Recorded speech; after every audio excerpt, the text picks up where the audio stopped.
Good evening, everybody. Welcome to the Northwest Blacksmith Association's Knifemakers Corner number 4. Today, we've got Bhakti from Arachne Forge in Burien, Washington, and he is going to give a basic introduction to the two main grinders that most knife makers will be using, 2x72 and the disc grinder. Hello, folks. My name is Bhakti, as Billy said. I'm going to be going over the two kind of main grinders for most knife makers. There's many ways to grind a knife, but most makers have found that two tools in particular, the 2x72 grinder, which is this tool here, and some sort of disc grinder. I have a 9-inch disc grinder, but that's that one there. And the main one of being the 2x72 belt grinder. So I'll just be going over how to use these two tools. I got a couple of projects in different stages here that I'll just kind of pop around from project to project, just mainly using them as examples of kind of how I use this tool and how I use this tool. But so it's not really particular project focused. It's more just focused on these two tools and introducing people who haven't used them before to them, and kind of trying to maybe spark a discussion from members of the crowd who possibly use these as well, and kind of what they've found works for them, and what successes and failures they've had on those along the way. I'm sure there's been many. So as always, eye protection when you're using these tools, ears and mouth as well. So I'll just start with the 2x72 grinder. The main reason that knife makers really like this tool is that it's easy to find these 2x72 belts in a plethora of different grits and materials, which allows you to approach many different materials at different stages with it. That, along with the variable speed, allows you to go from different materials such as handle materials to blade materials and back and forth with a lot of ease. This particular one is a very common style, kind of the KMG 2-arm grinder style. So it's got one slot here, holds your tooling arm in place. It's got another slot here that can hold a platen holder or something like that, which I don't have. These are, there's a bunch of upgrades for these tools. I've kind of just got the basic setup. And then that arm is tensioned by a knob here. Holds this arm in place. It's just a screw, runs through here and presses against this aluminum arm. This style is made to accept these 1.5-inch aluminum arms, which is a pretty standard size for most grinders. I think some might use 1 inch. Some other grinders like the Baiters and stuff will have proprietary sizes and stuff for those as well. But when you get one of these, mine's a Northridge, but there's so many people making them these days. And you can make them yourself as well if you have any kind of fabrication skills. It's just a frame body, like I said, 2 1.5-inch slots, and you can slide your tool arms in there. Then you have a tensioner arm here, which on my model is controlled by a gas piston. A lot of them will put a spring here instead, just something to create tension here. And that's going to control your tensioner arm, which puts tension in the belt there. So that's how you help that track. And then mine's run by a 2-horsepower Leeson. No, Watt Saver. Pardon. Wish it was a Leeson. Sorry, folks. And then it's got variable speed, as I said before, coming through a VFD through the motor. So that variable feed drive allows me to change the frequency coming in here. I think it's the frequency. I don't know. Some electrical stuff changes it so that it can change the speed that that wheel is running at, this drive wheel back here. Bang, right there. And so that allows you, like I said, to vary your speed, which I'll go over in a little bit here. But that's just the basic function of that tool. Every VFD will be different. Mine's got start, stop, and speed, and then that's your master power there. Pretty much the same one for the disc grinder over here. So I'll just run through this fairly quickly. But similar VFD, but you'll notice that it's got a forward, reverse, and stop under the dust here. But speed control as well there. So VFD through to this motor. That's a Balder. I got this one from Fear Knife Works, or Fear Grinders, pardon. And he's putting Balder motors on his, which is awesome. And that runs this 9-inch disc. And as the VFD states, you can run it forward or in reverse, which is very useful, and I'll go over that later. And that takes either you mount 9.5 by 11 sheets on this face directly, or you can mount a rubber disc on there and put the sandpaper on the rubber disc instead for different results. And I'll go over that as well later. So that's pretty much the rundown of those two tools. Super duper useful for any knife maker. And I'll just start running through. Right now, I've got a 60 grit belt loaded onto this grinder. And so that's it's a medium-ish grit. You're starting to approach kind of a finished surface as far as knife make for me. Knives are concerned. How important is the VFD for the disc sander? It's pretty important, again, because you want to control speed. The thing about this disc grinder is that over here, you're only affecting 2 inches by, maximum for a knife maker. Well, I don't know. For me, it depends on the knife maker, but for me, about 2 inches, tall on those knives. So it's really just a 2 by 2 square area there. So you only really have 4 square inches that you're grinding. Over here, you can have a whole blade laid on the side of this grinder, and you're grinding a lot of area there, and that's going to generate a lot of friction. So if you're running full bore on a Balder motor over that much surface area, even at 80 grit, that's a lot of heat. And in knife making, and when you're grinding, heat is the enemy. You want to introduce as little heat into that blade as you can, because every time you put too much heat in there, you run the risk of ruining your temper by micro heating certain areas, and that will heat them up past their temperature and soften them. So, that's why every knife maker, or most anyway, got a bucket right under their grinder. And I share one between these two. You should honestly have one for each, but this one just gets shared back and forth. You're doing the dip every so often because you're generating heat, and you dissipate that heat in the water and come back up here and work. Same over here on the disc grinder. Disadvantages of a 1x42 grinder. The main disadvantages of a 1x42 grinder are you have a smaller surface area that you can affect. So not necessarily a negative. Like I said, there's knife makers out there making knives on a plethora of different tools. There's people who are out there just living that 4.5-inch angle grinder life and making beautiful knives. So, every knife maker's got a different tool set and a different process to achieve their final results. And so, like I said, it kind of depends. You can definitely, and I've seen it done, make knives on a 1x42 grinder, but you're going to get sick of only being able to affect small areas. And 2, like I said before, it's harder to find the different grits in different materials that you can on a 2x72 grinder. There are less of them made for 1x42 grinders than there are for 2x72 grinders. Not only manufacturers, but also belts available. So that's going to be a limitation to you as well. But like I said, there are guys out there making great knives on 1x42 grinders, and God bless them. They keep on doing it. So work with the tools you have and make the knives that you want. But at the end of the day, if I can only get one tool to make knives on, after of course that, but that's the first phase of knife making. This is after heat treat. And so people ask what the difference is between forged knives and stock removal knives.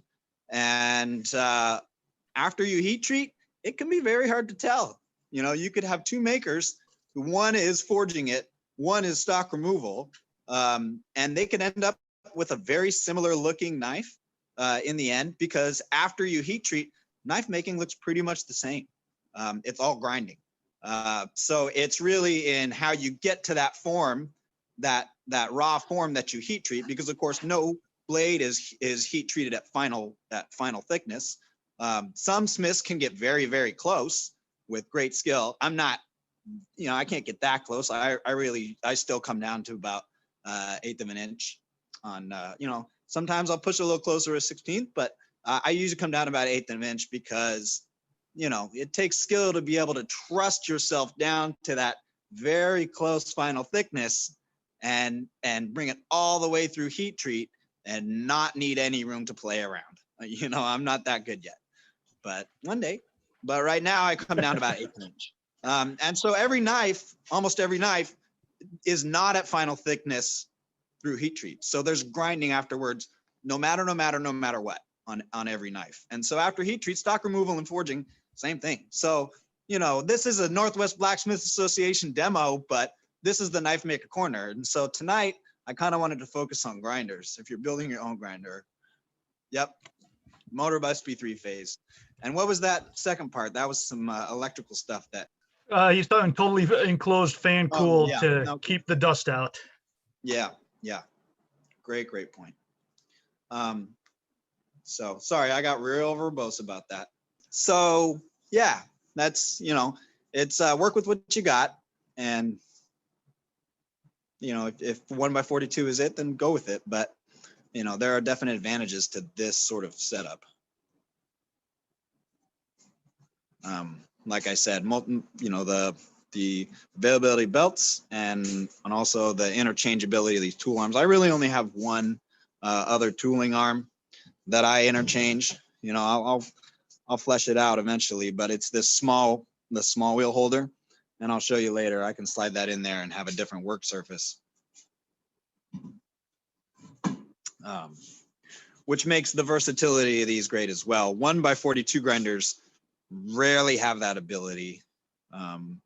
So you're kind of stuck with just this straight platen style. And that can be limiting. So that's kind of one of the other reasons for this. But like I said, work with the tools you got, make the knives you want. I'm going to set this down and I'm going to kind of show you just basic, I'm going to show you kind of, this is fresh off of the anvil. So, it's ready to get profiled. It's ready for me to clean stuff up. And it's ready for me to kind of get it ready for heat treat. Like I said, it's still pretty thick there. So I'm going to trim that up a little bit because I don't want so much material difference and everything along my edge. So I'll do some work on that, but I still won't take it that thin. I'll clean up that spine a little bit, just kind of basic cleanup stuff. And that's what you'll use this flat platen for the most. This is your basic work surface on these types of grinders, is this flat platen there.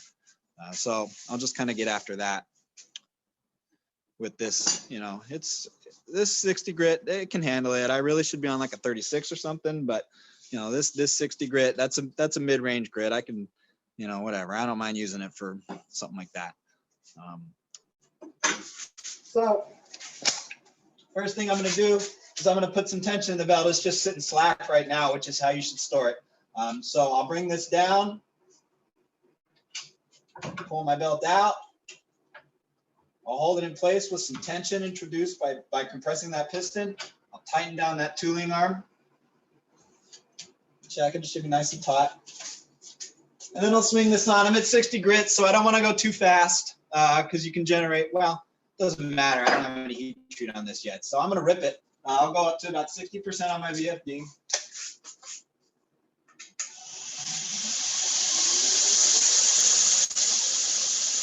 Then you got to check your tracking.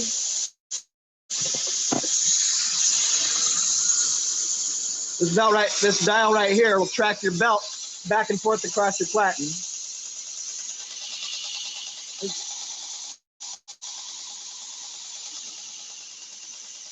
You see how that's moving there? So I want to track that belt in place. I just do, get it so that it's on the edge of my platen.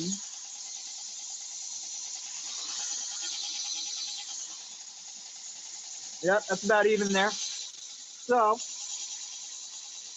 You should probably do that visually. I just like to feel it just to be sure.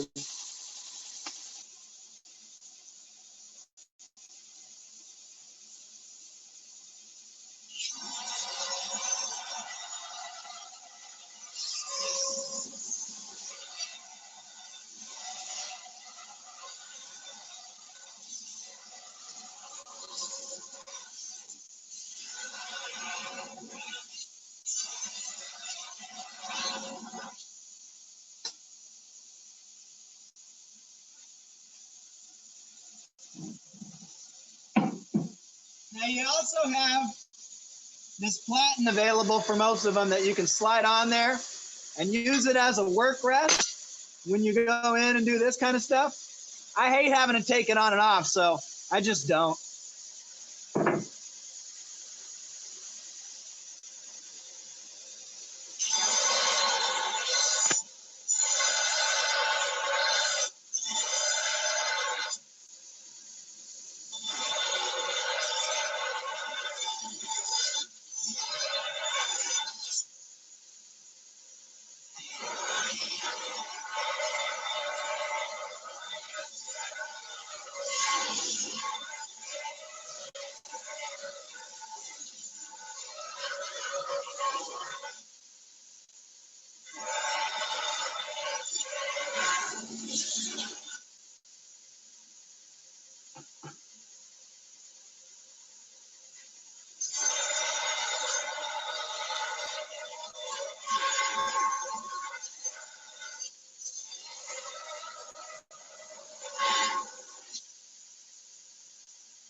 So hey, Bhakti, Lynn was asking what steel you're using. Oh, this is a piece of 5160. Gotcha. And is it possible to bump the angle of the camera up so that we're seeing a little less of the sparks? All right. This? Yeah, that looks good.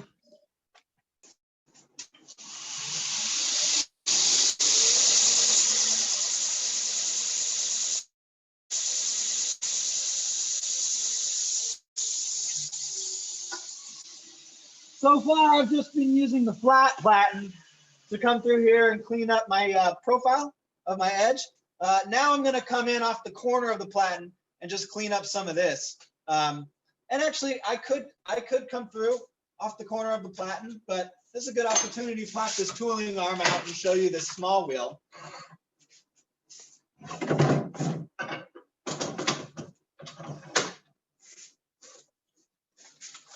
So I got a bunch of these little wheels here that fit into this arm. And so I'm just going to go with a fairly small diameter one, about 1/4 inch.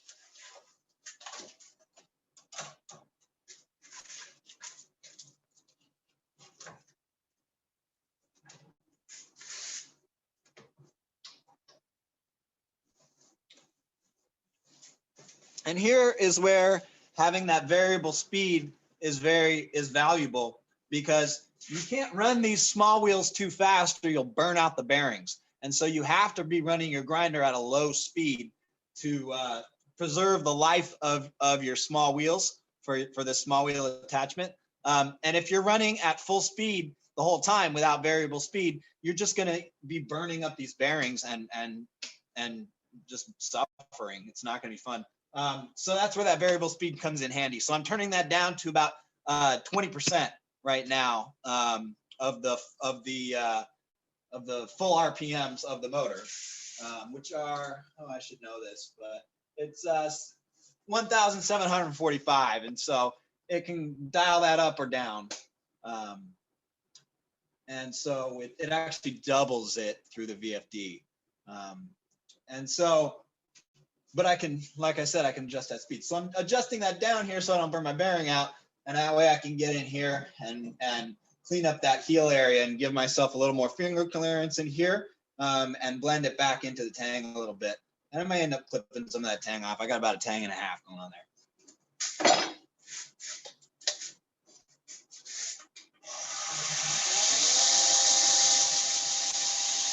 And again, I have to track that belt back over because now I'm on a different tool at a different spot, and so I have to track the belt back onto that. And so you saw me reach up and dial that real quick.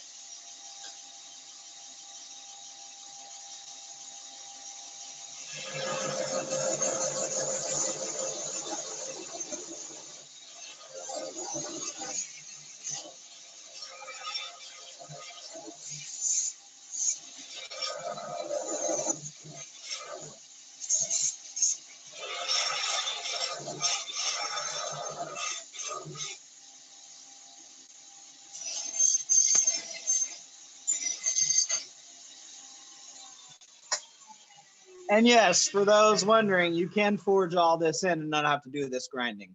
Again, just a matter of how skilled you are with the hammer and how much time you want to spend there versus here. It's a unique balance to every knife maker. But for me, I think I was just running through this really fast. And so, I didn't take too much time to get in there and do all that. I'll just do it on the grinder instead, kind of thing. So like I said, use the tools you got and make the knife you want.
So take off my Vader mask.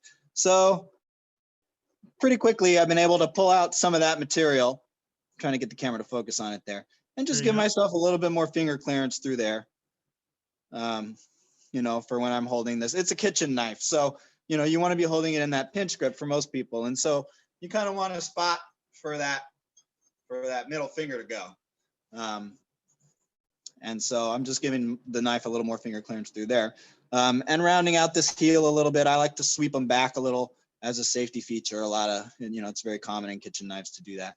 And so then I'll come in after this and I'll start, now that I've kind of found where this is going to be, I'll come in here and I will kind of approach this final, getting close to here, because it still lifts up a little too much in the heel for a kitchen knife. So I either round this out or I pull that up, and we'll kind of do a little of both. And then, the tang's all still pretty thick, but like I said, this still has to get heat treated. So I'm really just cleaning things up and getting it to a point where it can go through that. So it's still fairly thick along the edge, like I said. So Bhakti, as you're working on the profile and doing that choil, are you trying to work across the whole belt, or do you not pay attention to that? No, that's something you would want to pay attention to. I move around, but I tend to be in the middle because you cut more on the edges out here. But mainly I'm focused on, it kind of does move back and forth a little bit as I'm moving the knife. You can run a trough down the middle of your belt if you do that, for sure, if you just sit in one place. But yeah, I mean, you work back a little bit, but mainly I'm just focused on what I'm doing with the knife. These belts are expendable, so you kind of got to get the work done that you're trying to get done. Gotcha.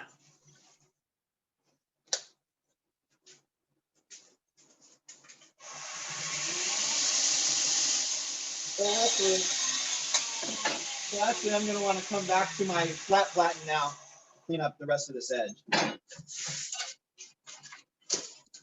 So yeah, while you're doing that, Noah was asking, do you typically grind any scale off before heat treat, or do you just clean up the profile? Mainly just clean up the profile. I'm going to take a little bit off of the sides of this one just to get rid of any material thickness differences. But my main goal is to get things fairly straight and everything before heat treat. And so there's a little bit of extra thickness through this one. You know, it's going to need a little bit of cleanup through this profile here. But mainly, I like to just make sure that I get my forging fairly flat and generate the structure that I want. Because as soon as you start grinding into it, of course, unless you want to take it fully through a lot of passes and get everything fully flat on the sides, you know, I generally have a little bit of scale. Of course, if you want to go for like a blade that has no scale at all on it, like full cleanup, like something like this, where there's no scale on that, then yeah, you would remove that. But for this knife, it's going to have a little more finish, a little more of a forged finish similar to this one. So I'm not going to take everything off previous to heat treat. Now, if I didn't want this finish and I wanted to come, you know, I wanted to arrive at something more like this, then yeah, I would remove that material pre-heat treat. Because the goal, of course, through any heat treat is to have as much uniformity as possible, because differences in material thickness or waviness or anything like that is going to change the way that that steel cools at different rates. And like Lynn said, it increases the chance of warpage. So you really want to get everything as geometrical and as similar as possible to decrease any chance of warpage through heat treat. Of course, like I said, if you're going for a finish, you know, with more of that forge, you know, scale still on there, then you're going to have to leave some of it on, and you're just trusting your hammer strokes instead. But it kind of just, it depends on what you're going for. I would say on this one though, no, I'm not going to remove all of it, but I'm going to take things down so that I have a little bit more of a uniform edge through there. Is what's going on with this one. Like I said, I'm kind of going to bounce around project to project to kind of show the different parts of these tools and how they're used. I'll go into the small wheel a little more and show you how to kind of sculpt the handle, because this one's still a little blocky on this one here. So I'm going to use the small wheel, sculpt that a little bit, and then we'll go over to the disc grinder for these two and show you kind of why it's good for larger knives, like with wider blades like this. All right, so that's kind of how you use the belt grinder to do that. I'll do a few passes on the belt grinder to show you, you know, how you use it to remove material from the edge. You know, like I said, this is kind of a basic level how to use the tool thing. So I apologize to any viewers out there who are familiar with this, because it's going to be a lot of redundancy. But, you know, it's an intro level stuff. We got new makers out there as well. So we're going to leave this on.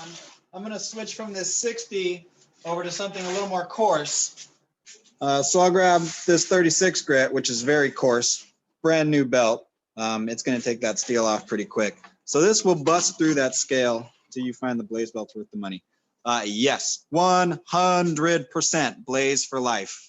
They are the best belt at rough grit that you can get. These 60 grits, these eat steel for breakfast. And the 60s and the 120s, which I use as well, I love them. You know, like I said, use the tools that you got, make the knives that you want. So to each their own, and every knife maker will probably have a different opinion on that and what they like. But I haven't found a belt that destroys steel as fast as a 36 grit Blaze belt, 100%. But you know, the others out there are great. You know, the Cubitrons, all that stuff, they work just fine. But I just like my Blaze, you know, and part of that is I'm just a, you know, fanboy at heart anyway. So there might be a little of that going on. But I love them. They're great belts, and a lot of knife makers that I know are in that same camp as well.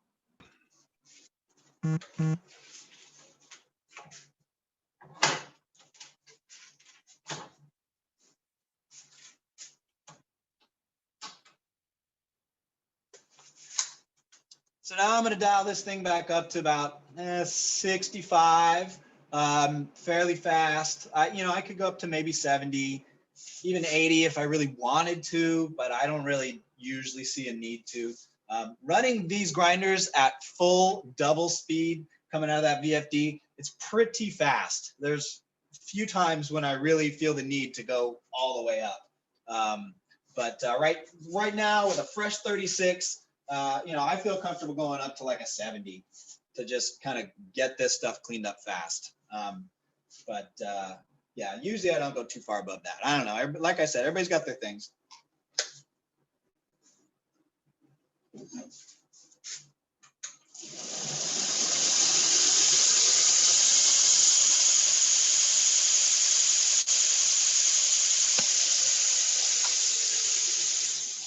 And you'll notice I tracked that worn 60 with my fingers to make sure that I was even on the platen. I'm definitely not doing that with a fresh 36. This thing will rip through my fingers. So I'm definitely doing that one visually. Let's be safe, everybody.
So I'm not going to continue through too much longer because I think, where are we at right now? 6:45.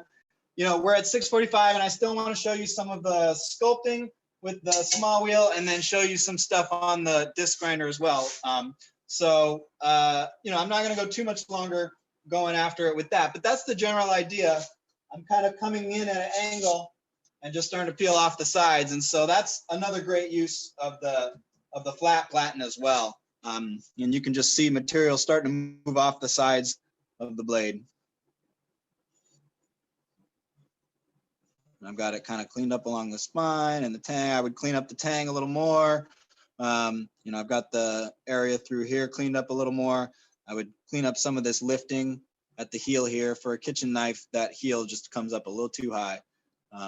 So you would either want to remove from back here, or, it's still not heat treated, so I could take it.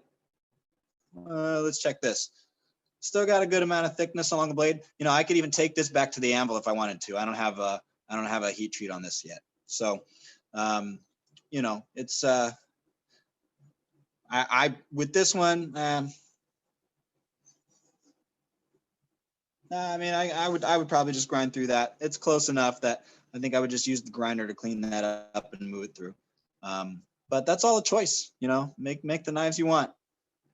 So that's kind of the general process with that.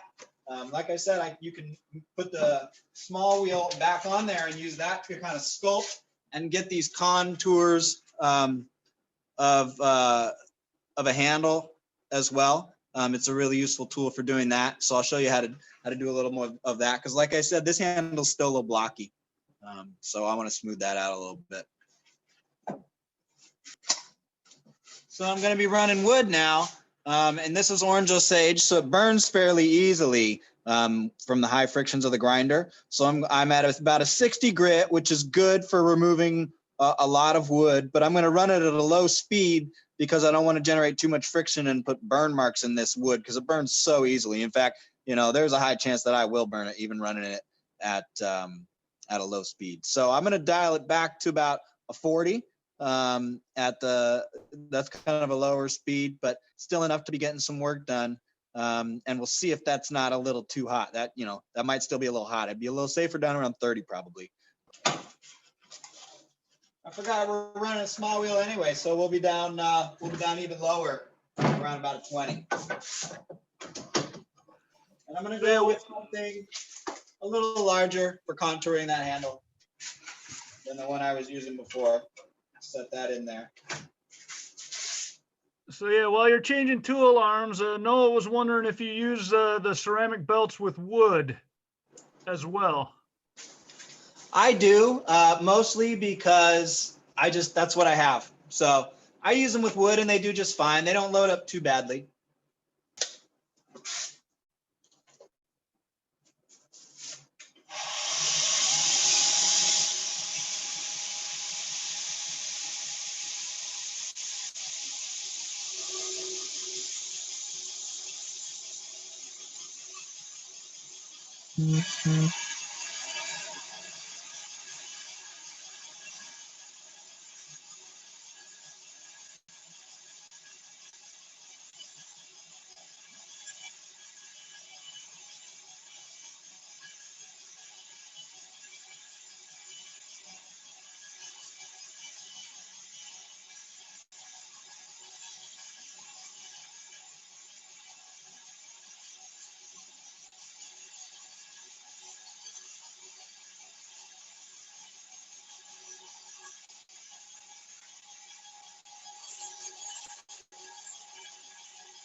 Sorry about that, folks. I had to switch devices here. Yeah, Noah had a question about where to get the rubber disc for the disc grinder. Oh, I While you're got setting mine. her I believe I got it on eBay. It's just this one came. I got a spare one on eBay. This one came with it when I got it from Fear Grinders. This rubber disc kind of goes on there.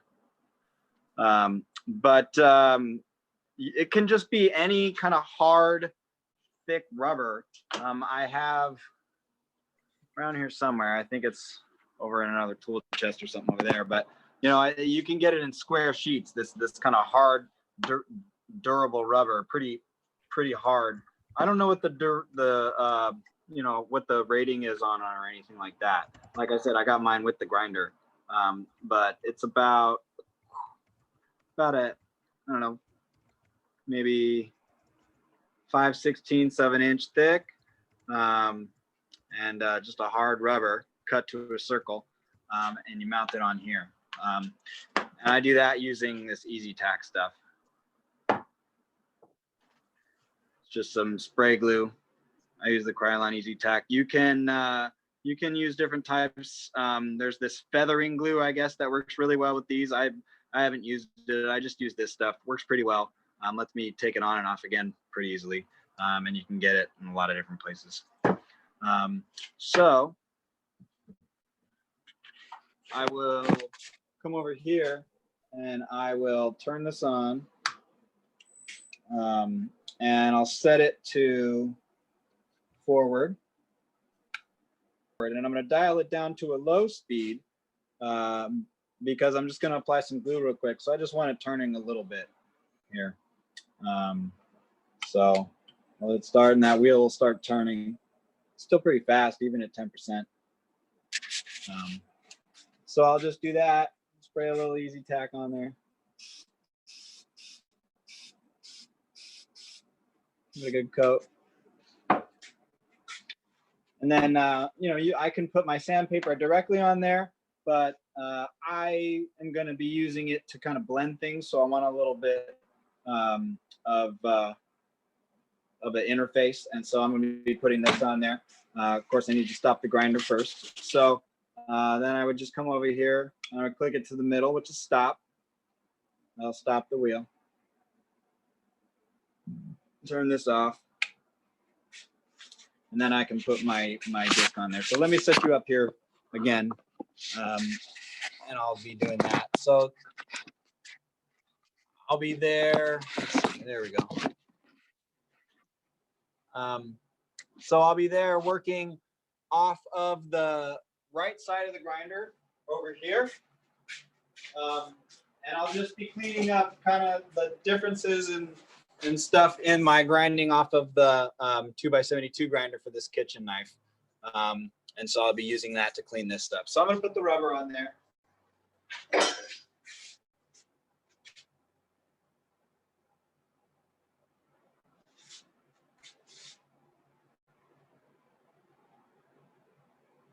You want to have a little bit of that Easy Tack on your rubber as well. I already have it on there. So I don't need to spray anymore because I knew that there was a good layer kind of dried and tacky on there already. So now I'll kick this on again at that slow speed. Hit it with a little more there. Get some on I'm going at 120 grit here. So this will start to get me to a closer to a final finish and just clean stuff up off of the 2x72 grinder.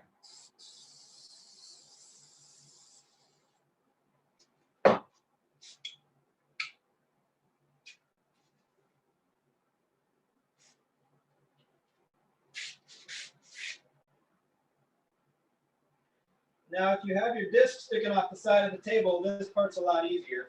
And I think you can get discs of the right side already, possibly. I'm not sure, but I use this Indasa Rhino wet, and it only comes in these 9.5 by 11 sheets, so that's what I use. And then I just keep a little knife up here with a decent edge on it, just a little shop knife for slicing off that excess going around the side of that rubber.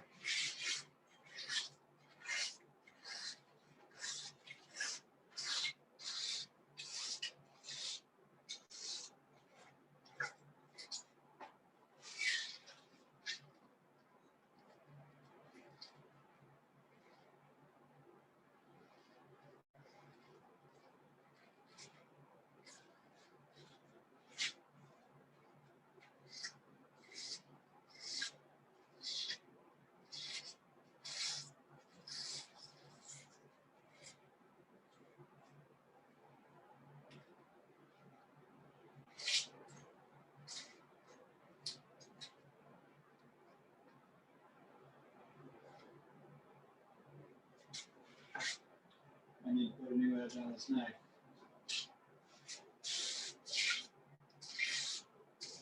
Yeah, just go around like that. Flip all the edges off. I like to keep that part. Comes in handy for hand sanding later, and there's still plenty of good sandpaper on there. So I keep them. Do you? So I'm at 120 grit here, and like I said, I'm going to be going at a fairly wide cross section of this blade. It's about 2 inches, yeah, almost exactly 2 inches high at the heel, by about, I think 6, 7. Yeah, I can't measure it on my calipers there, but I think it's about.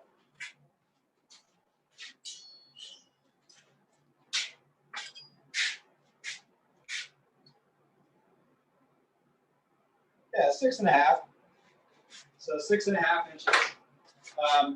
So that's a fairly large area. So I'm going to keep this fairly low, down around like a 40%, spinning this blade. I'm going to start on this side.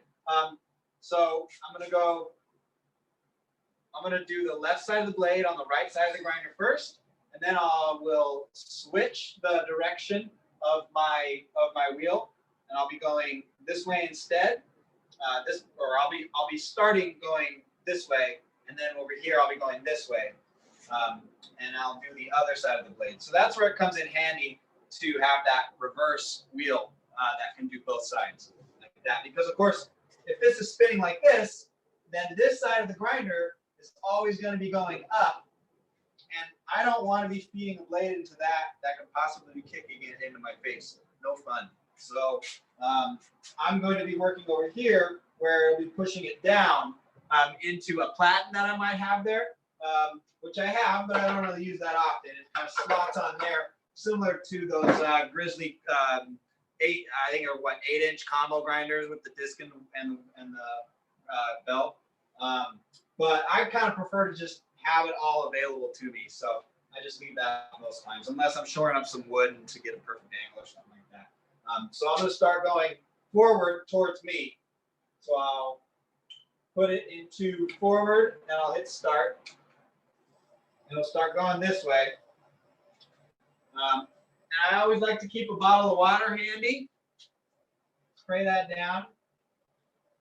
That just helps it not load up. That's not going to keep your blade cool. You still need to be dipping while it's getting hot, because this blade is heat treated. So if I get it too hot, the friction can cause it to burn. So, I'm pretty thin here at the edge. I'm through heat treat.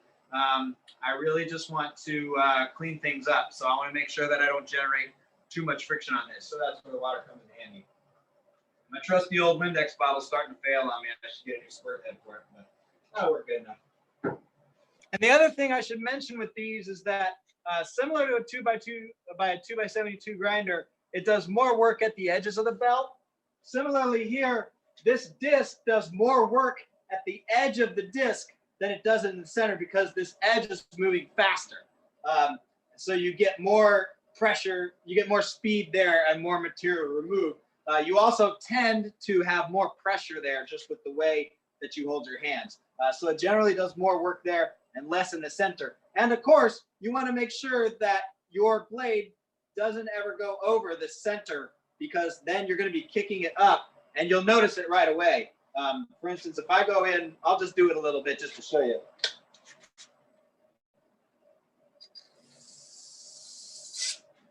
See that? See how it caught it and started to kick it up?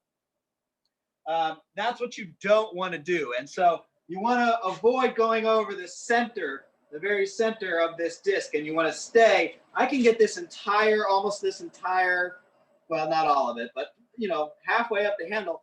I can get that whole thing on the disc and still be working down for the most part. We get a little squirrely in there, but I'll be working down for the most part. So it's all in just kind of how you angle this blade going in there. You can come in like this and come down this way, and you're still mostly working down at that point. You're kind of starting to curve around, but you're still mostly working that way, or the disc is anyhow. And so it's still pretty safe. And so you'll notice I kind of come like this. Sometimes if I'm cleaning up this side, I can come in over the top here or come in like this because it's pushing towards me, but it's this way. So I feel safe with that. I can come in over the top here and remove material there if I want. And the benefit with that being, now the grain structure, or not the grain structure, the scratches will be going this way, which can be good sometimes and can be bad sometimes. But I'm just saying you can move and work in different areas of this disc. I mostly work here though.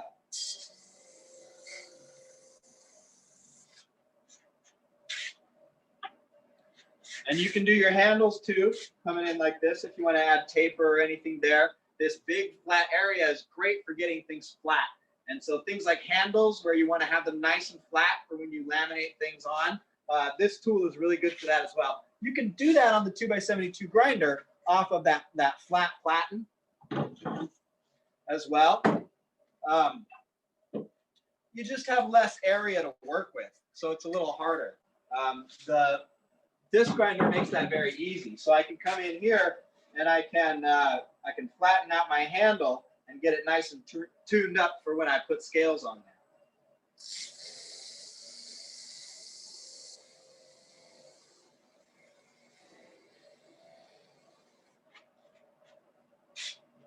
So it's just coming in there and starting to get that a lot more flat and pick up the areas in between. You'll see I still have some in there that I need to flatten out. There's a low point right through there where those scratches from the 2x72 are still running up and down, but it's starting to pick everything else up and get that prepared through there. So that tool is really useful for that as well. So now if I want to switch to the other side here and start working on the other side of my knife, I would switch to stop.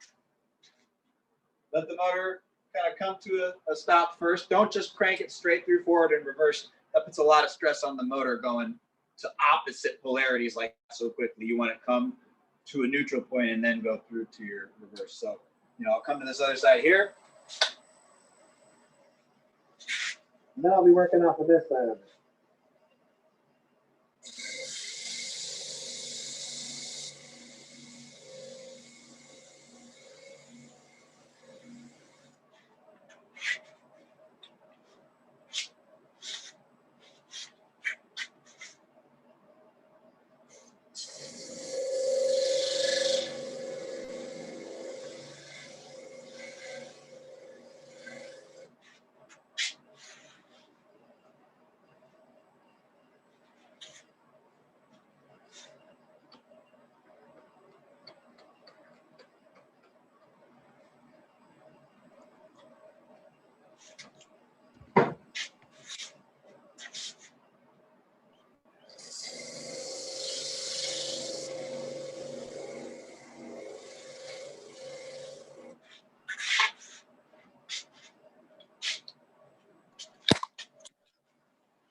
So that's the general idea with the disc grinder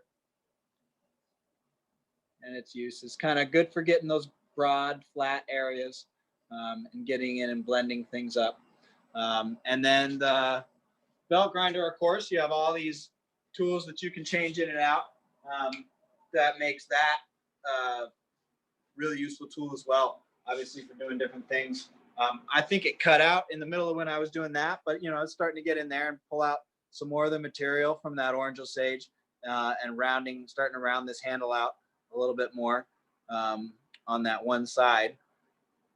And this other one is still kind of blocky. So very useful for doing that kind of stuff as well as doing the blades and everything. Yeah, I hope that wasn't too redundant for people who already have these and use them, or all that, or more experienced knife makers. And I hope that it was useful for people just getting into knife making who don't have these kinds of tools and are trying to decide, which tools to get first and which ones are going to be the most effective. It can be hard trying to figure out what equipment you're going to need right away and what you can kind of save for a little bit later. So yeah, we got a couple of questions here. Noah All was right. asking, what grit do you take it on the disc before getting to hand sanding? I'll usually go up to a 320 on the disc grinder before I start sanding, and then I will start at 120 grit hand sanding, and then I'll go through 220, and then I'll go 320, and then 400, and then 600. It's about as far as I take my hand sanding. I'm not trying to sit around all day hand sanding, but you take it as far as you want to. You know, there's people, especially if you've got like a differential temper and you're trying to do like a Hamon or something like that. There's people who will take them all the way up to 2000 and just really polish it out. And I think even further than that, I think they get pretty high. So it really depends on what you're looking for. I generally 600 is enough for me on a knife blade. 800 maybe. It's about as high as I tend to go. And then wood and things like that, that's also going to depend on the material and or other handle materials and things like that. It's going to depend. But on the disc grinder, yeah, I usually stop at around 320. You could go up to 400. Like I said, the higher grit you go, the more friction you're generating with this broad area here. So that's why I don't tend to go super duper high on the disc grinder. But yeah, 600 can be nice if you're really trying to clean a blade up. That can be useful as well. But I probably wouldn't go too far over that on the disc grinder. It can, it's really good for certain things, but mass removal. And I would say if I had to choose between one of these to only be able to make knives on for the rest of my life, it would be the belt grinder for sure. Far more versatile, can remove material far faster, and can be used for a lot more things than this one. But this one is very useful as well, especially for someone like me who ends up making a lot of kitchen knives. This is really great for kind of the large flat surfaces that a lot of kitchen knives end up having in some parts. So that it's very useful. But yeah, I hope that that kind of covers everything. Any more questions? Actually, yeah, I got two more actually. All right. First of all, one of the things that I've seen a lot is people using that grease, Formax grease on the disc. Have you ever, instead of water, have you ever used that? I haven't used any kind of other lubricant for my disc besides just water. So I don't have any experience with that. But yeah, I mean, I'd love to hear about somebody who does, if there's anybody here. Yeah, Bryson, great. Thanks for coming through. Thanks, Noah. Thanks, everybody. I'm trying to answer the questions that I see in the chat stuff flashing by as well. But yeah, I haven't used any kind of grease-based lubricants or anything like that. Okay, and then the other question I had is, do you ever use the disc without a rubber backer? The rubber. Yeah. And what would you use that for? That's, like I said, that's really good when you want a large plane really flat. So I might take the rubber off, and I might put sandpaper directly on the aluminum disc and use that to get some wood really flat right before a fit up. I might take that aluminum disc and you I think that the rubber is good enough for the tang for preheat treat. For glue up. And so it's the straight aluminum wheel disc is good for getting stuff super duper flat. The rubber is nice when you have multiple planes, such as when you have this is a really crude example of it. But you may be able to see in the grind along the edges there's a few different, it's not that bad, but there's a few different planes along that ground in area. You can kind of see it a little more back here, especially along the edge there. It's like, it shines differently in the light. So it's great for cleaning things like that up and getting things super flat. Again, not that you can't do that on a 2x72. I just think it's easier with a disc. So, like I said, the 2x72, if you had to pick one, I would go with that one if you're trying to decide on your first grinder for knife making or something like that. But at the same time, use the tools you got and make the knives you want. So, We'll see you all next time, folks. Thank you so much for coming to the Knife Maker's Corner.